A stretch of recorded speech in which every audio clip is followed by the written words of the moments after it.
everyone, welcome to Cuberviews, episode 58. This is your host, Ian Braverman. I hope you're having a really great day. Today, I am joined by Caleb D. MTG, Caleb Durward. How you doing today? Hey, I'm doing great. Thank you for coming on. I know we got to get this podcast in before your live stream. How is your live stream? How's Twitch going? Well, I am into the last month of my 365. I know your podcast won't be up for some few months right now, but right now I am about as burnt out as I have ever been, and I'm very much looking forward to the summer where I've got some breaks planned. I'm gonna get away from technology and streaming for a little bit and just be out in the woods and such.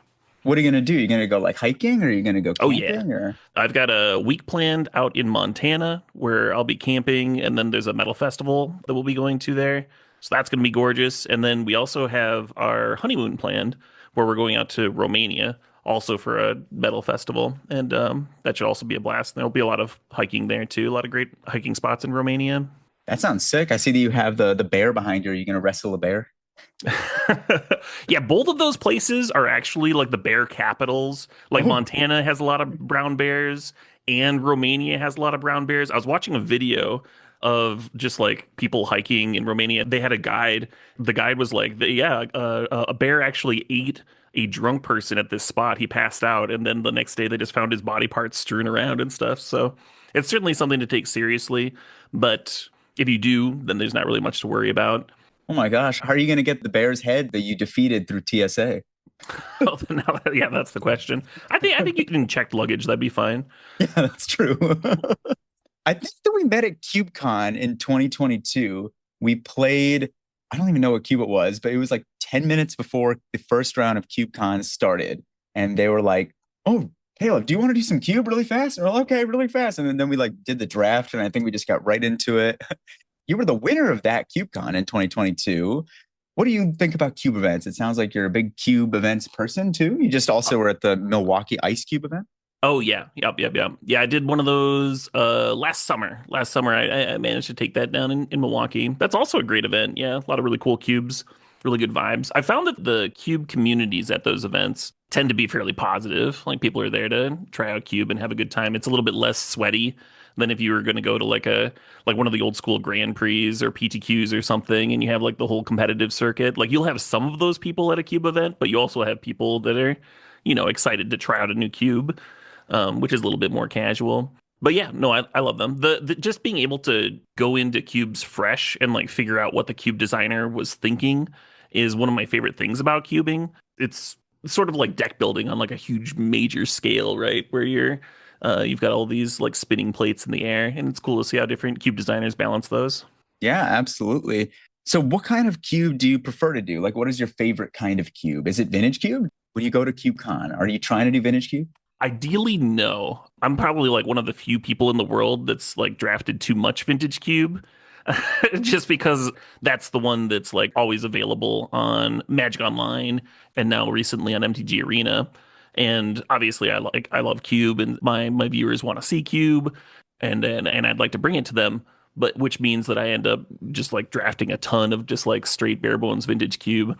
And I really love the weird stuff. I really enjoy trying out other things. So usually those cubes are very popular at cube events. So letting other people do them while I go off and try things with like nonsense rules or like really odd color restrictions, or only recently started doing cubes that include the lands. I forget the name. Oh, the desert cubes? I love Desert desert cubes. cubes. Yeah. Yeah, I've been really enjoying those. That's awesome. I have a friend, Sam, who has his desert cube. Well, it's not actually a desert cube anymore, but it was a desert cube. I love those kind of cubes, or like bones, like Amonkar desert cube. They're great. And when did you start streaming, and when did you actually start playing Magic? Were they around the same time, or were you a Magic player long before that? I opened my first pack of Magic cards when I was 10 years old. And I remember my first rare was Pox. And as a 10-year-old who did not know the rules of Magic, Pox was a very confusing card. It's like, wait, we both lose a third of, why would anyone cast? Just like was not there. I didn't start getting serious about competitive Magic until around Mirrodin block. So I was like in my early teens, and then in high school and stuff. I didn't start streaming Magic until I'd already been playing Magic competitively for a few years. When I first moved to Chicago, I was like thinking that I was going to use my college degree for something. And that was right after the economy crashed and there were a bunch of English majors flailing around, like fighting people for like entry level positions, people with like 30 years job experience and stuff. And I just like naturally started playing more and more tournaments because I found that if I go to play a tournament, I would be like net positive on the day. And if I spent the day like sending out job applications, I didn't make anything. So there were just like 3 years there where the bulk of my income came from Magic tournaments, supplemented by articles and videos that I did for Channel Fireball. It was only after that that I started Twitch streaming. And I thought Twitch streaming would be like a small supplement to my income. I did not go into it thinking that it was going to be a full-time thing. I really liked the idea of being more accessible. So when I was doing a lot of articles and videos for Channel Fireball, I would get people with questions in my DMs, and I would be spending like half an hour to an hour every day answering questions.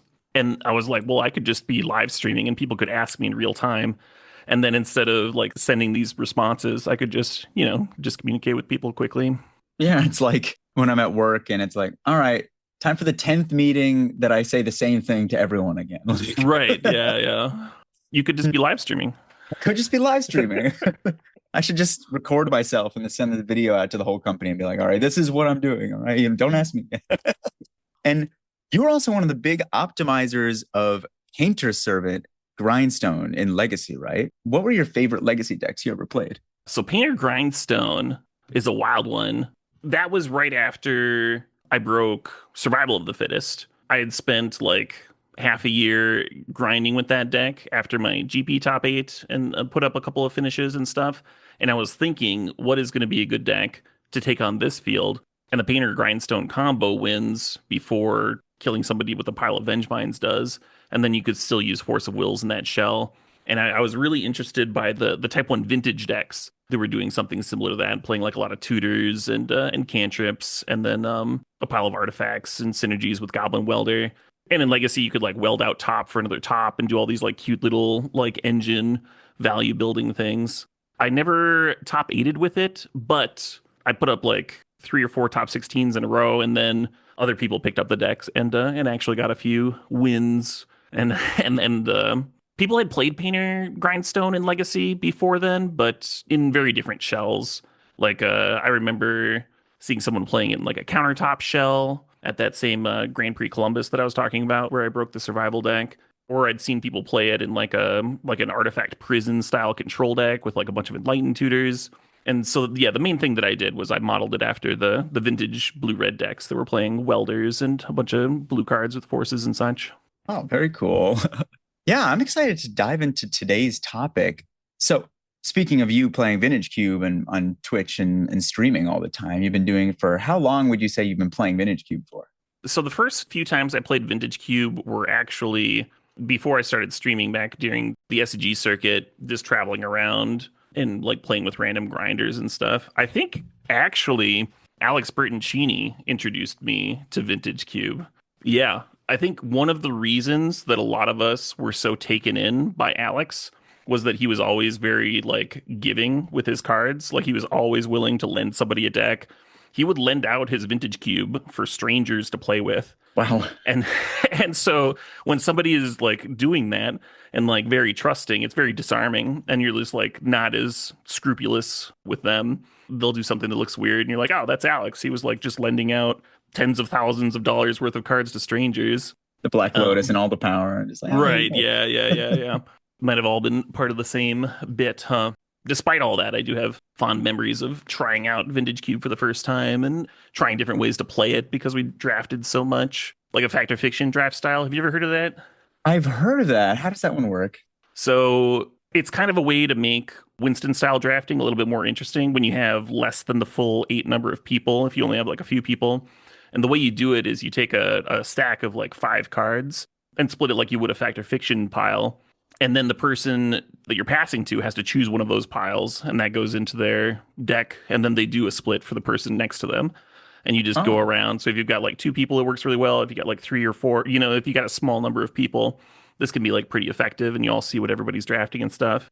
The hard mode of this is one of the piles is face up and one of them's face down. So now all of a sudden you're like looking at like this three upturned, like really good cards, and you're like, oh man, what could those face down cards be if they're Yeah. like maybe I'm being bluffed here, or maybe there's a Mox under there, you know? And so you have that going on, and that's pretty fun. That's sweet. Like Winston draft, I've done it many times. It just always feels like I can't remember what I've already passed already. I'm just like, oh, there's like 20 cards in that pile. I don't remember what it is. I'm sure it's good. And that just keeps growing. Nobody wants it. Yeah, today we're going to be talking about kind of a history of Vintage Cube and how Vintage Cube has changed over time. And I thought, of course, you having probably played Vintage Cube more than anyone, you are the perfect person to talk about this with. Before we get started into like individual nitty-gritty topics, how do you feel Vintage Cube has changed over time in like some of the biggest ways you would feel? I mean, it's a lot more powerful than it used to be. So like when the Vintage Cube dropped on Magic Online back in like 2012, there was cards like Troll Ascetic, you know, cards that are just like not really in the same like power level as today, and you know, Savannah Lions type stuff. Like Jackal Pup was at one point like not an embarrassing card to have in your powered cube. And nowadays the Jackal Pup also like draws a card and generates a treasure. Like it seems like every card does this. It's a Yeah, and the speed of the format is much, much faster. On 17 lands, you can look at the speed of like random draft formats. And Vintage Cube's average turn is like 6.5 turns or something like that, which is just like much faster than most constructed formats, even. There's something charming about going back to those older cubes, those older versions of vintage cubes and stuff. And people as cube designers knew less, so some of that was just being unoptimized. There's something refreshing about playing with a lower power level as well, I think. Yeah, I have a friend Brian who like once in a while brings to our game store Games RL in Avon. If you're ever in the area of Avon, Connecticut, we're always looking for more cubers. He has his retro vintage cube that he'll like bring out once in a while. And it just feels so different from today's vintage cube. And this is like retro in like 2015. It's not like 2012 or 2011 or anything like, and it Does it have still a? feels super different. Oh, okay. In 2015, Like 2017, like pre-Modern Horizons is when we usually play. And even that just feels extremely different in does so it many have ways. a Moloku in there? No, I don't even think it has Moloku. Okay. In my mind, that first era of powered cube, Moloku is like a bomb. And then in my brain, there's like a shift when like Consecrated Sphinx is a bomb. And Yep. then the next shift is we're cutting Consecrated Sphinx. And then it's like, okay, I don't know if I want to play Magic anymore if Consecrated Sphinx isn't a good card. I don't know. Anyway, My I'm friend actually mostly has joking. in his vintage cube Moloku, but with the misprint that it makes two twos instead Yep, of one yep, one. yep, yeah. That's the Portuguese one, right? It's not Yeah. And it's still okay. It's right. like, Yeah, yep, yep. yeah, vintage cube has changed a lot over time. Of course, like everyone's probably yelling at their screens, like, yeah, they print all these broken, powerful cards. And it gets, but I feel like a lot of structural changes have happened to vintage cube, like we were talking about, not just, oh, they replaced Sun Titan with Ragavan or whatever, like just breaking more powerful cards in like Modern Horizons or whatever. For example, I feel like the curve has been one of the big parts of Vintage Cube changing over time. Like when I would play Vintage Cube in like 2014, that's around when I first started playing it at like my local game store. The game store owner, Eric, had his like foiled out Vintage Cube, and I thought it was like the sickest thing in the world. It is sick. And the curve was so much higher then. Like it was very normal, like you said, to play a Consecrated Sphinx and just play a turn 6 or whatever, or turn 5. And then you would go, oh my gosh, how do I beat this? It's a Consecrated Sphinx. Now they keep printing more and more bombs and game enders lower and lower on the curve. Like, for example, instead of having a hero blade hold, you instead have an Ajani. Like you were saying, the games go so much faster because decks can get off to such a faster start. Is that something you definitely have seen over time too? Yeah, yeah, yeah. Yeah, structurally, cards just like being more powerful. I think the Ajani to Hero Blade Hold comparison is good. Those are both like game enders. One of them costs 2 and one of them costs 4. Even if you like withheld Ajani to turn 4, it probably still has a higher win rate than Hero Blade Hold, right? Yeah. Even though Hero's still a powerful card. You're talking about the structure. This is like a side tangent and like not a direct answer to your question, but you're talking about the structure of the powered cube. Something that I ran into when I was doing my essential guide to cube drafting video that I threw up on YouTube. A little self-promotion there. Hope you don't mind. Oh, of course. Everyone go check out Caleb's YouTube channel. Something that I ran into making that video is I was like curious how many legends were in the older powered cube versus modern day times. Because I was trying to like quantify how much better Caracas is now these days to when it was originally. And I went back to the 2012 cube, and I don't remember the exact number, but I think there were like around 10 or 15 legends total. And like five of those were fatties that you would cheat into play. Several of them had like hexproof or shroud, like Thrun and Geist of Saint Traft, where you're like not bouncing the opponent's copy anyway.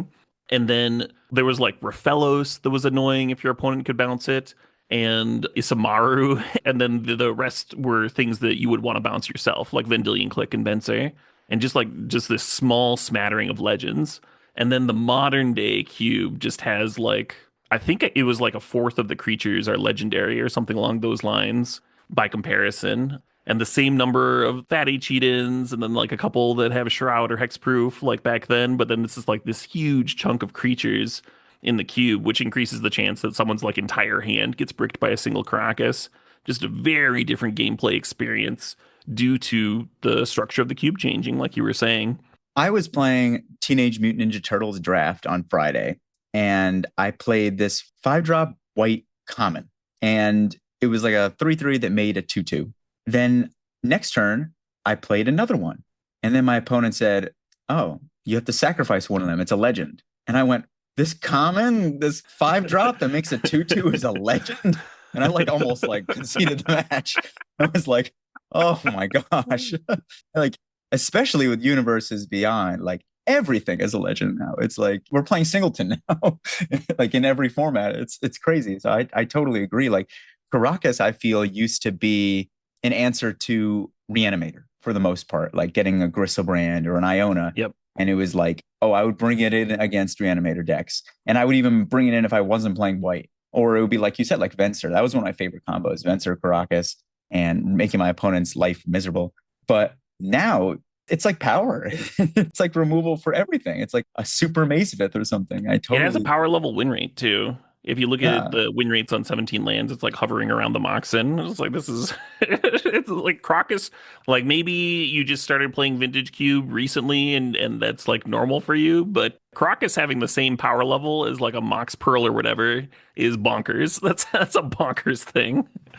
And I think that also maybe has to do with legends used to be like higher on the curve too. Like a lot of legends were a Moloku or like some big commander. Like, and now like 1-drops, 2-drops, like we were just talking about, like a Johnny, Ragavan, they're all legends. Like Lelia, you can take down the whole red white aggro deck with just one Caracas. Right, yeah. Or if you are the red white aggro deck, just be invulnerable to your opponent's removal. Like Yeah. typically you'd have to play like a Parallax Wave or a Mother of Runes or something for that, but now it's just a land. Yes. And speaking of like Caracas and interaction, I feel like also the texture of interaction has changed a lot in Vintage Cube. Like before, because I feel like threats were higher on the curve, it was very normal to see a hero's downfall or something, like a 3-mana destroy target creature, destroy target planeswalker. And I feel like that was pretty powerful. I would take that very highly. Or even like when they printed Murderous Rider, the same thing, but also on a creature, and you can get a creature. I was like, oh, this is even better. But now it feels like in Vintage Cube, you don't play any interaction that's more than 2 mana. And even when you play a 2-mana piece of interaction, sometimes it feels bad. Like sometimes I'm holding a counter spell. I'm always going to be trading down with this. Like, what do I even do with this counter spell? Yeah, sometimes it feels like the difference between Palace Jailer and a Chupacabra is not that big these days. Just because like 4 mana is so much, like you're saying. How do you feel that like interaction has changed? Do you think that basically you have to play cheaper interaction in Vintage Cube because just the threats are so efficient? I mean, you need to either be playing cheap or efficient interaction, and that's been true for a bit now, or you need to be developing quickly. You can't really keep a hand that like the mana is good and it's a good mixture of things and spells, but your first play is turn 3. That's just like not a keepable hand in Powered Cube. You need to either be slowing the opponent down or doing something quickly. Like, I mean, like an Orcish Lumberjack into Minsc and Boo isn't exactly interaction, but it will win the game very quickly. It'll still like power through whatever the opponent's doing. Like a hero's downfall would do nothing against turn two Minskin like we were just saying. Like it's the Sure, game would be sure. over. One thing about interaction, I've heard the case that the amount of efficient sweepers hurts green decks, and that's like part of why we've seen a dip in green in recent years. So red getting Fury and the one red deal 2 damage to your opponent and all their Oh, creatures. delay blast fireball. That card's Right, right. The ridiculous. fact that like the Boros decks have like one-sided sweepers on top of just straight up being able to race you is a big part of like what's holding green down. I'm not sure how much that is true. It seems like something that you would have to test, right? You'd have to like pull out all of the sweepers and then see if green improves, but it does make logical sense to me. That's how I felt about Fiery Confluence. It was like this 4 mana. I could deal one to everything and destroy the artifact and deal two to the, or delay dust fireball only hits them. So it's that's even Yeah, more and powerful. I mean, and they still have Fiery Confluence, and they also have the red black one where you like pay life to do that as well. It's just a lot of sweepers, I guess. Yeah. And I basically feel like removal and interaction a lot of the time has to be 1 mana. Like if it's not 1 mana, can you even play it? Even when I have a 2 mana piece of interaction, like for example, a Bitter Triumph or something, it feels like if they have a turn one Ragavan and I have a turn two piece of interaction and they have a turn two Ajani, it's like I need to have a Swords to Plowshare. It's gotten so much more powerful that I feel like threats are almost outpacing the interaction at this point. I feel like we need even more powerful interaction than we had, which is interesting to think about. And I also wanted to talk to you about card advantage because I feel like prior to like Modern Horizons and Fire Design and all that, there were cards that were either like card advantage or they were threats, much more common. Like it was much more rare to have a creature that could win the game and also produce card advantage.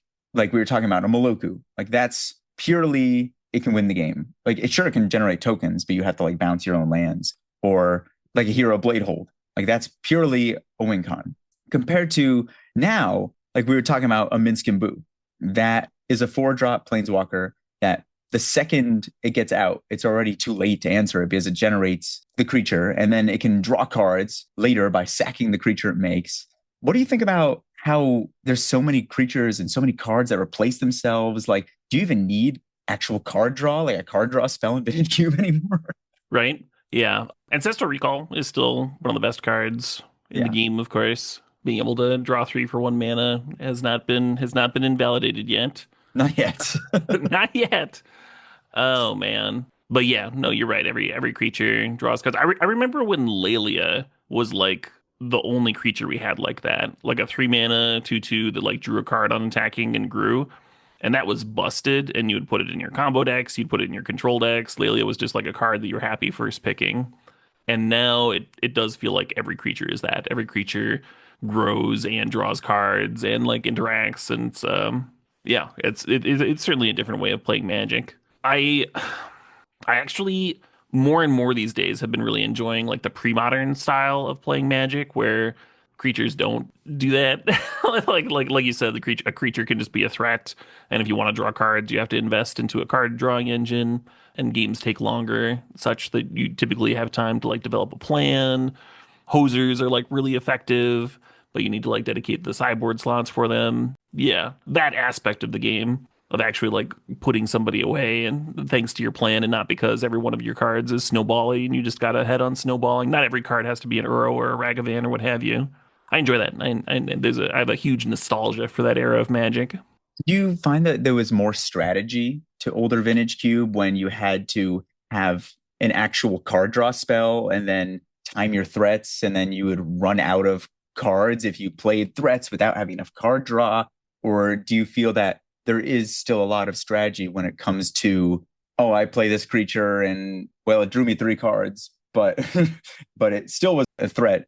Do you feel that that's changed? There's just like so many different types of strategy in Magic. It's like hard for me to say like this is more strategic or that is less Oh yeah, of strategic. course. You're just like testing different skill sets, right? But in terms of like developing a long-term plan and like slowly executing it because your deck has like that kind of an engine, that type of thing doesn't happen as much in modern day Magic, not just modern day powered cube. Like I definitely feel like when I have played old border cubes, for example, I had to kind of shift my mindset to really take card advantage spells. I would have to take a divination or something like that and really say, this is going to be a card draw slot so I don't run out of cards.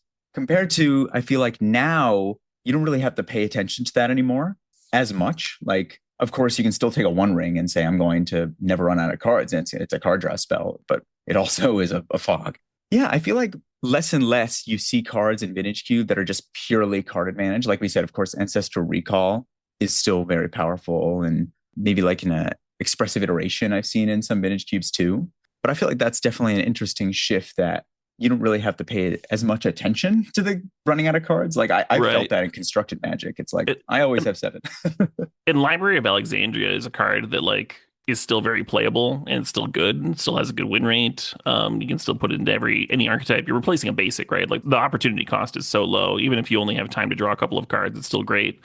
But when you compare that to like playing in those old powered cubes, when cube was new, it was like a windmill slam, pack one, pick one. If there wasn't a piece of power in the pack, like you would take it over mana drain and stuff. That's just like not the case these days.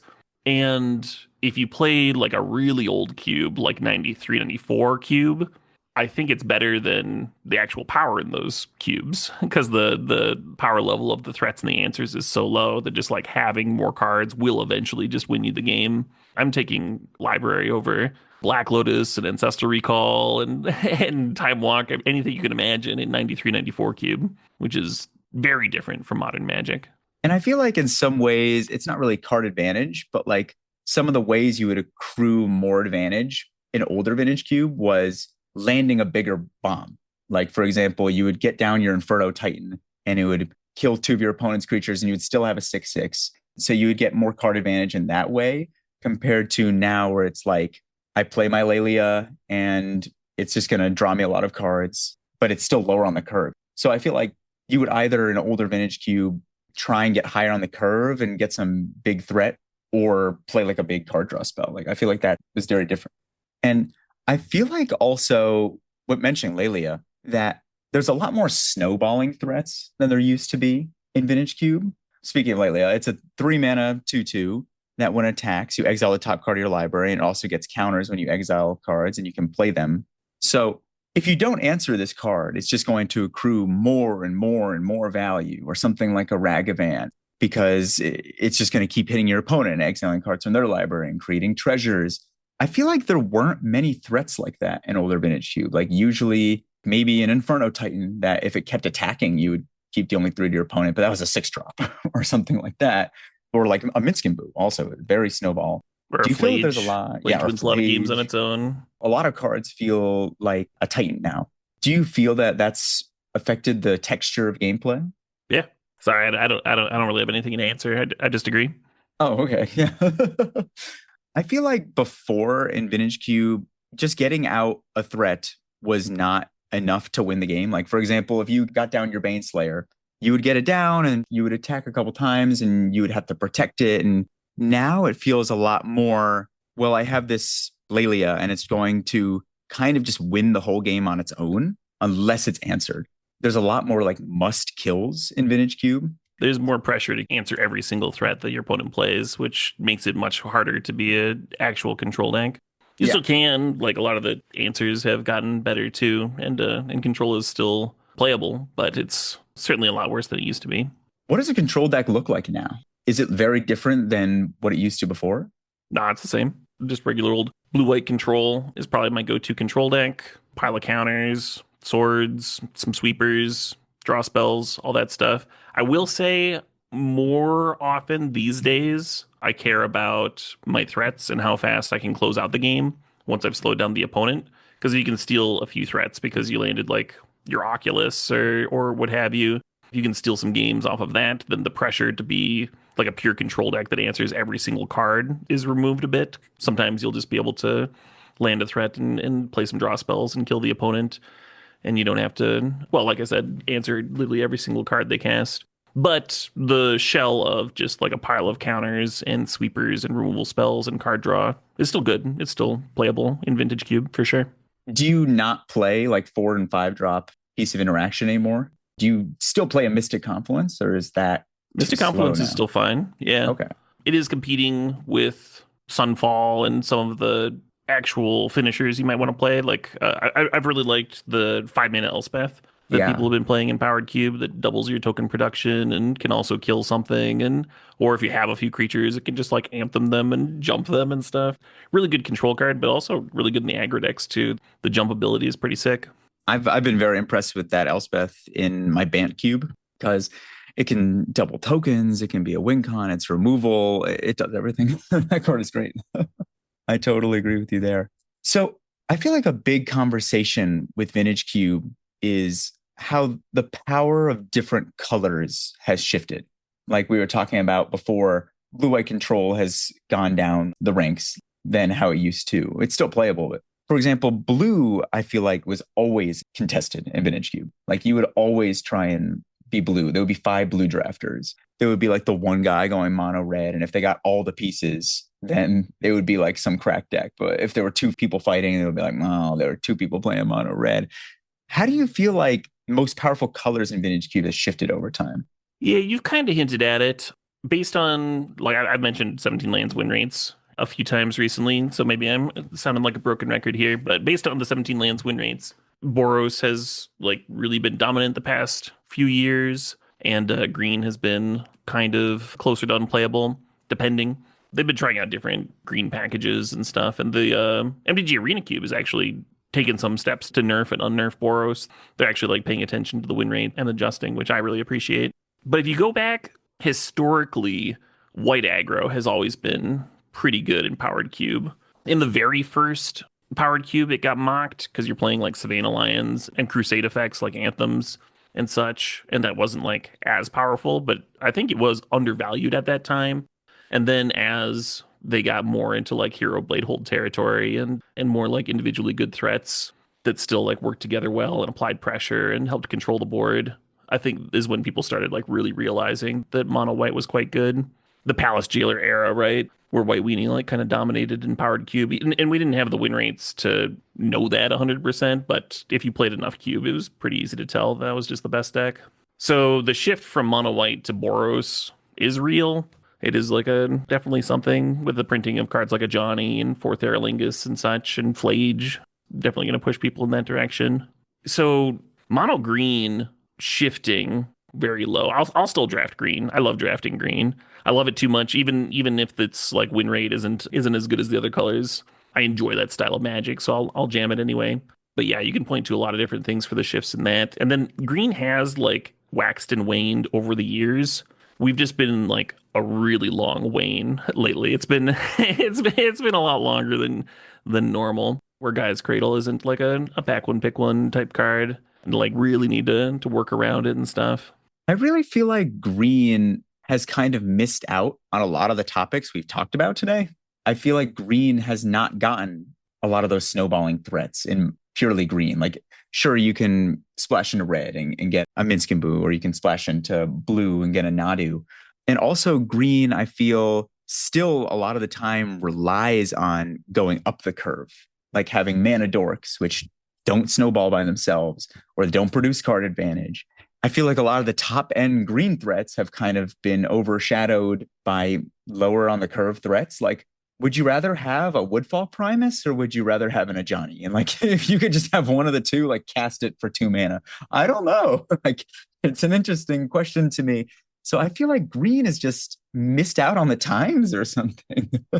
Yeah, if we're thinking about like the red cards all like drawing cards and growing bigger and stuff, the green cards do a really good job of getting bigger, but they do not draw cards. Like you said, yeah, you need to dip into blue for Uro or Nadu or something, what have you.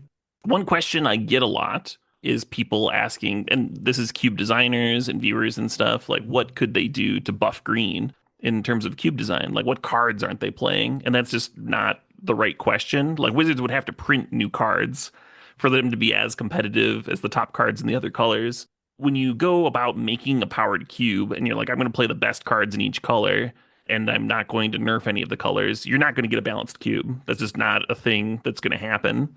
So you have to make some concessions for gameplay if you want it to be fun, if you want it to be balanced. If one of the colors is stone unplayable, you're just going to be seeing those colors cards go 13th through 15th pick every pack. And it's as though there was like just dead cards in the pack, which doesn't lead to a fun draft experience. And it certainly doesn't lead to a fun play experience if somebody enjoys playing that color and just like loses over and over playing it. Yeah, yeah, cubes are better when there's like a chance, right? When there's some balance and such.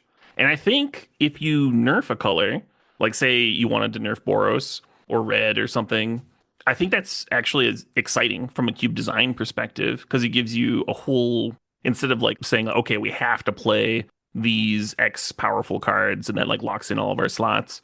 Now all of a sudden there's different build paths. Now someone could be like, okay, well let's try out some typal synergies. Let's see if goblins is any fun. Or maybe they want to give red some engine components, things that have to be paired together to become more than the sum of their parts instead of just being inherently like this card needs to be answered immediately or it'll end the game. Stuff like maybe Goblin Welder, right? Maybe you switch over some of the blue artifacts into red and then like shift away and give blue something else to work with. And then all of a sudden you've got like a powered cube that's again still 90% the same as what we currently have, but there's some like unique design elements and the balance is better and there's new directions to explore. Yeah, like I have my friend Justin. He has done a lot of what you talked about. Like he's purposefully removed a lot of red white threats. Like he doesn't run the Ajani, he doesn't run the Bombardiers. I really like what he's done with it. Like you were saying, he has added a lot more synergy to red and white.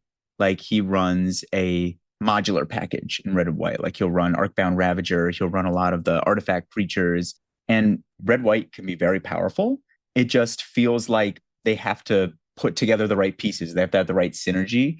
That's something that red, white, and vintage cube, when you just play all the most powerful cards, they get very consistent draws because all their cards are just individually so powerful. You have a Johnny, you have Ragavan. Like if you just play all the most powerful cards, it doesn't matter what you draw in what order. It's just going to be low curving, powerful bomb threats.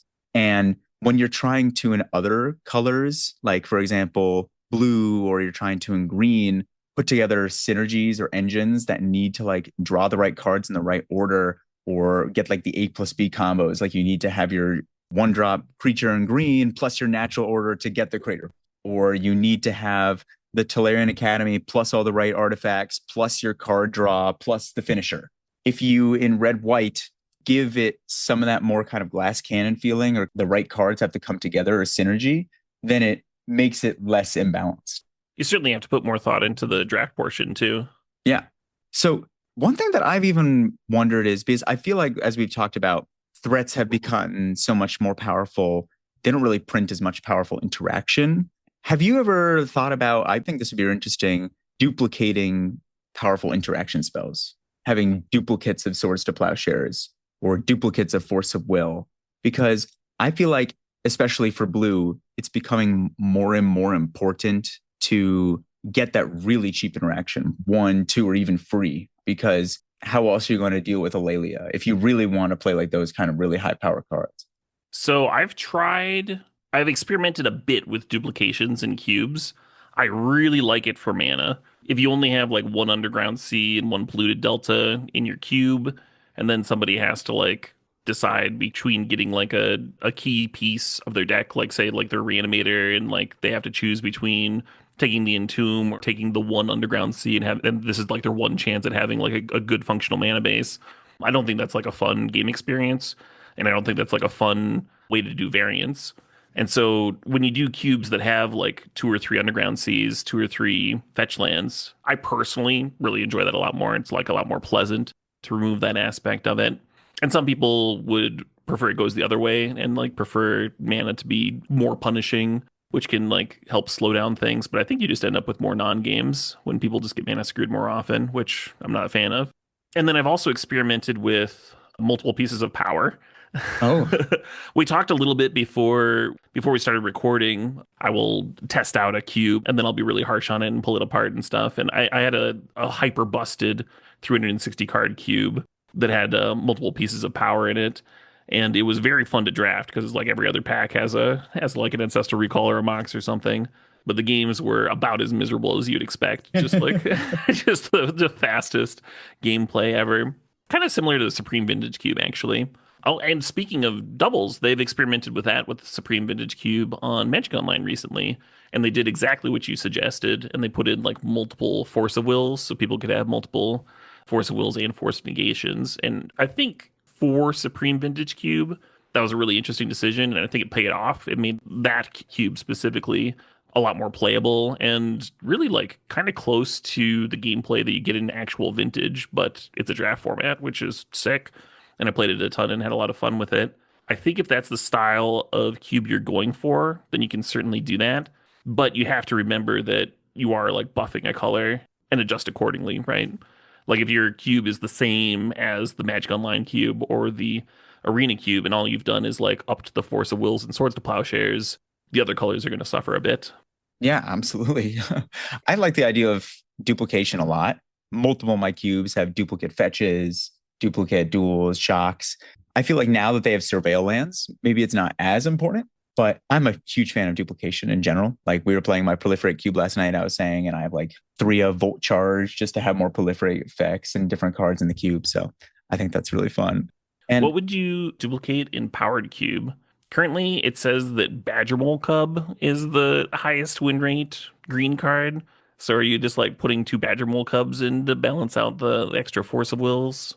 my friend I was talking to about before, Justin, he has his vintage cube, and in his, when you draft, you get duplicates of individual cards. Like there'll be cards that say you get two of this card, Sure. and it creates more consistency for like more really synergy driven decks. Like for example, he'll get a card that if you pull it, you'll get two Allurans or you'll get two Hedron Crabs. And I really like duplication when it comes to synergy pieces that deck wouldn't really work unless you had duplicates. Like for example, I had a lot of fun when he had two collected companies because a Coco deck with just one Coco doesn't really work. But if you're able to get two, then you can really put together a cool deck. And I haven't really tested before or really played having multiple pieces of interaction, for example, like multiple Force of Wills or multiple Swords to Plowshares. But I feel like at the highest level of power, like if you really want to play the Ajanis and stuff, I feel like that would give blue more of a fighting chance, like having two Force of Wills. Green, I just don't know what you're talking about. Like what you could put in to make green powerful. Like Baptismal Cub, it's still just another mana dork, and it doesn't accrue the card advantage, but Well, it it sort does of does, speed right? you up It's a like lot. you're getting those two bodies. Yeah, that is true. Two Badgermole Cubs would be cool. I would be interested in trying two natural orders too, Two to natural orders, really two Badger Mole Cubs, two Guys Cradles. two cradles. Because I feel like green, it's most powerful when it's kind of a combo deck. Like when you're able to get that 1, 2, 3, 4 natural order win into Craterhoof. Getting duplicates like that would be pretty interesting. That would be, yeah. It'd be interesting if there's like two different natural order decks at the table too. Yeah. Regarding your friend who had like when you draft and learn, you get multiples and stuff. I did test that in a hyper-powered peasant cube Oh, and hated it. oh, You can see the recurring trend of me hating every cube I've ever designed. But anyway, the idea was like that I was pushing the power level of the peasant cube. I was including cards like Channel and Strip Mine and stuff. And then if you drafted like a Squadron Hawk, you would get four Hawks. Or if you drafted an accumulated knowledge, you'd get four accumulated knowledges. What I found was that just like ends up taking up so many slots in a person's deck that it kind of makes the rest of the draft boring. Like somebody that doesn't have one of those cards has to like be really careful about their playable count, and they only have so many card slots for their sideboard and stuff. But if somebody drafts a card that's actually four cards, all of a sudden now they can take every piece of fixing they want and have more spots for their sideboard. It's a advantage that's like hard to realize until you actually play with it, and you're like, oh, this is kind of silly in a different way. Can you guess which of these? I haven't named the card, but can you guess which of them was the most problematic of the draft a card? You get like all of them. at peasant. I would be very surprised if you guessed. I'll tell you right now, as another hint, it's not a four of. Oh, hmm. I'm not sure. It was seven dwarves. It Oh, was it was though I had just given the red deck a pack rat because if you have seven in your 40 card deck, you can just play them every turn and steamroll people, and that was ridiculous. It was just very clearly wrong. Did not take much testing. yeah, I've definitely seen in Justin's cube where One person at the end of the draft will be like, "Yeah, I had 55 cards," or it's like, "Oh, okay. Well, they got to take a lot more fixing or something." How about we jump into a pack one, pick one of the current Vintage Cube? Love it.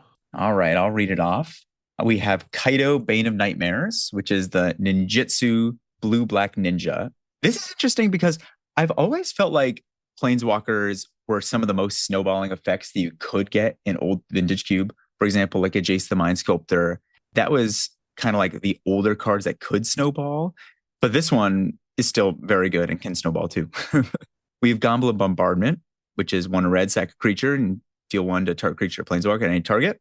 Fire Covenant, which is one black red for pay X life, deal X as you choose my number of creatures. It's kind of like an instant speed toxic deluge, but targeted. We have Mother of Runes, which is one white for a 1/1 that you can give something protection from a color. Knight's Whisper, draw two, lose two.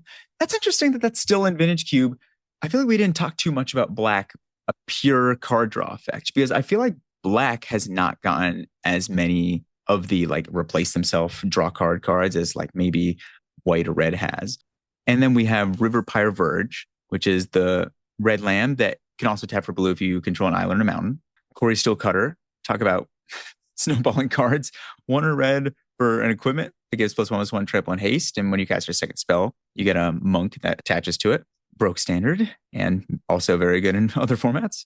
Delighted Halfling, 1/2 for green, taps for colorless, or one for any color for legendary spells. Speaking of, have so many cards of legendary, and it also makes the legendary spell uncounterable. That's huge.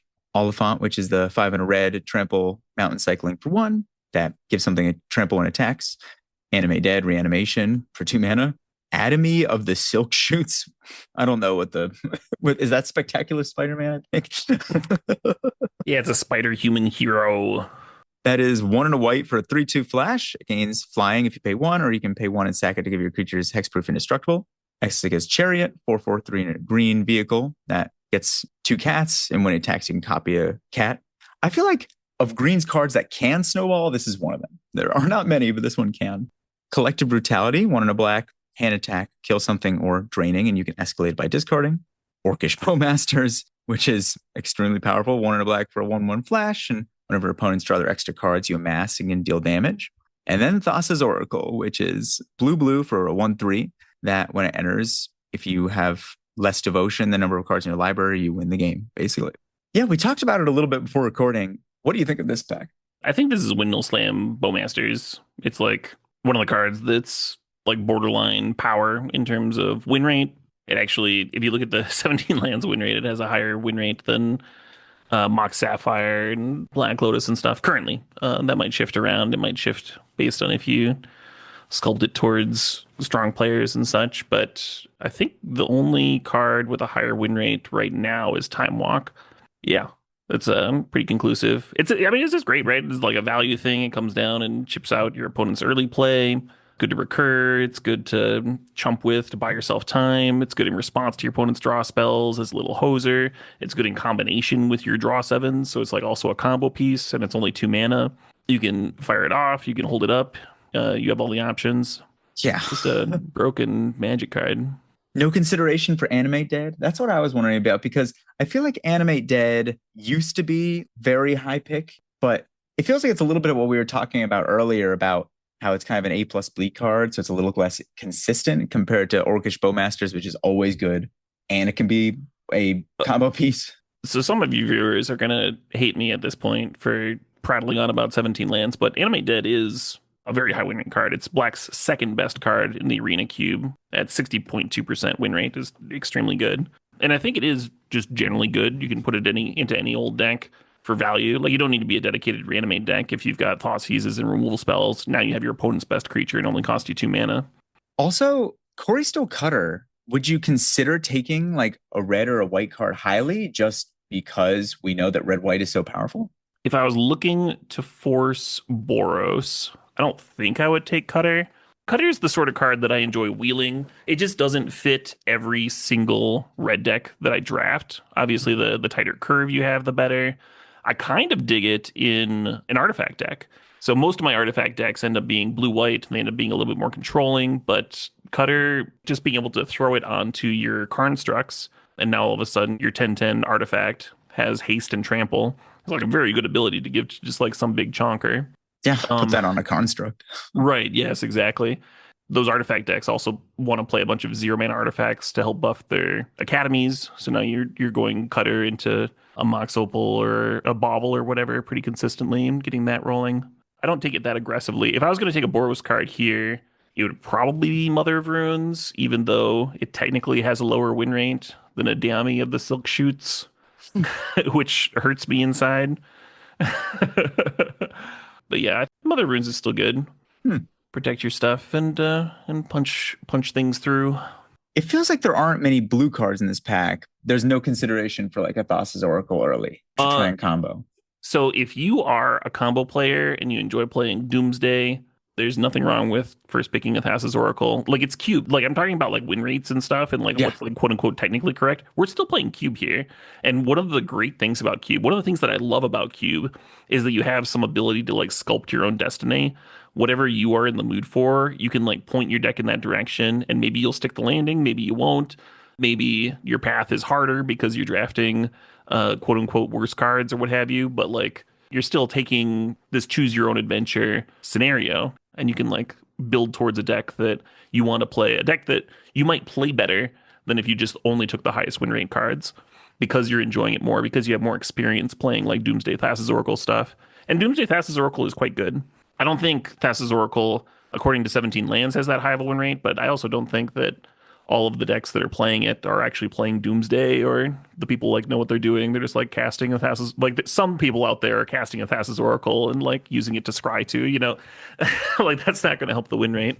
And if we are Um, playing like a vintage cube that does run demonic consultation, it becomes even more powerful, of course. yes, yeah, yeah. Then it becomes like a pretty premium pick for sure. We've had it, and then the Magic Online cube will occasionally do like a super busted cube, and they'll have what you said. They'll have the consultation and the Oracle in there. And first picking a Thassa's Oracle suddenly becomes one of the best first picks because that combo is nuts. Yeah, then you're playing CDH and you're then you Right? have Yeah. to Yep. Yep. Yep. Just getting some like very clean and easy kills and very easy to protect with disruption too. And your whole deck's just a pile of tutors. You mentioned Kaido as snowbally. I think it's one of the less snowbally ones in the powered cube Hmm. because you're just like drawing a card or tapping down something, and it itself is like not that large when you compare it to just playing a regular creature. Kaido's big strength, in my opinion, is how resilient it is. Like if your opponent has a removal spell, now they have to answer every one of your shitters, or you might be able to ninjutsu in Kaido. And then if they've got a counter spell, ninjutsu gets around that. So Kaido is incredible in Legacy because Legacy is the format with a bunch of like dazes and wastelands and force of wills, and it becomes less good in Powered Cube because Powered Cube is the format of broadside bombardiers and pyroglyphs and orcish bowmasters and such, and like so many like fast, hasty, snowbally threats. It's just like less likely to get to stick around and have its resiliency matter. I like Kaido in a Demir midrange when I play Demir midrange in standard. Yeah, like I love me some Dimir midrange in standard, and I don't think Kaido is a bad card in Powered Cube. That's not the argument that I was making. Just that I think it is like less exciting than a lot of the other planeswalkers that are in the cube. Yeah. So if there was no Bowmasters, what would be your pick? There's no Bowmasters. That does open things up. I like the anime dead that you mentioned earlier. I also mentioned that I'm like kind of a green drafter at heart. Yeah. I'll draft all colors. I have to like keep things interesting because I draft so much Powered Cube. But a Delighted Halfling can brick some openers if your opponent's playing a bunch of counters. It's a Halfling pretty over the solid one. Chariot. Okay, Yeah, interesting. I like Halfling over Chariot. Chariot's Oh, good, but there's just like so many high-powered four drops that are doing something similar. There's only one mana dork that survives your opponent's bowmasters or red and six pings, and then also makes your legends uncounterable.